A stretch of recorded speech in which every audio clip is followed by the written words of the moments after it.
বলিউডের দুই সুপারস্টার আমির খান ও সালমান খান। একদিকে বহু হিট সিনেমা, অন্যদিকে ব্যক্তিগত জীবনের নানা রং। পর্দার বাইরেও বহু পুরনো বন্ধুত্ব তাদের। তবে জীবনযাপন আর প্রেম, বিয়ের ক্ষেত্রে দুই খানের ধারা একেবারেই আলাদা। আমির খান এখন ৬১-র দোরগোড়ায় দাঁড়িয়ে। জীবনের দুইবার বিয়ে করেছেন, ৩ সন্তানের বাবা। বিবাহ বিচ্ছেদের পর এখন প্রেম করছেন বেঙ্গালুরুবাসী গৌরী স্প্রাটকে নিয়ে, যার সঙ্গে তিনি গত ১ বছর ধরে একসঙ্গে রয়েছেন মুম্বাইয়ে। অন্যদিকে সালমান খান এখনও চিরচেনা সিঙ্গেল। প্রেমের গুঞ্জন অনেক শোনা গেলেও এখন পর্যন্ত বিয়ের মঞ্চে ওঠেননি ভাইজান।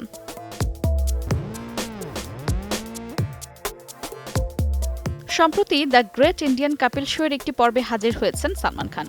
সেখানে কপিল শর্মা মজা করেই প্রশ্ন করেন, আমির ভাই তো প্রেমিকার সঙ্গে পরিচয় করিয়ে দিলেন সবার, তিনি থামছেন না, আর আপনি এখনো চুপ।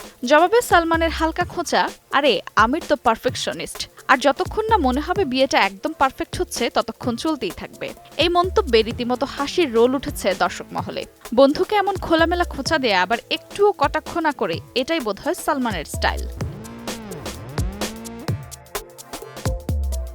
প্রশ্ন উঠেছে, আমির কি তবে আবারও বিয়ের পথে হাঁটছেন?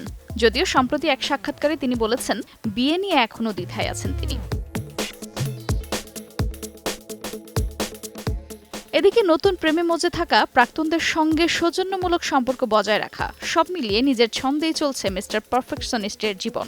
আর তার সেই ছন্দেই খানিকটা মশকরা করে দিলেন তার বহু বছরের বন্ধু সালমান খান। আফরোজা মৌটুসী, সময় সংবাদ।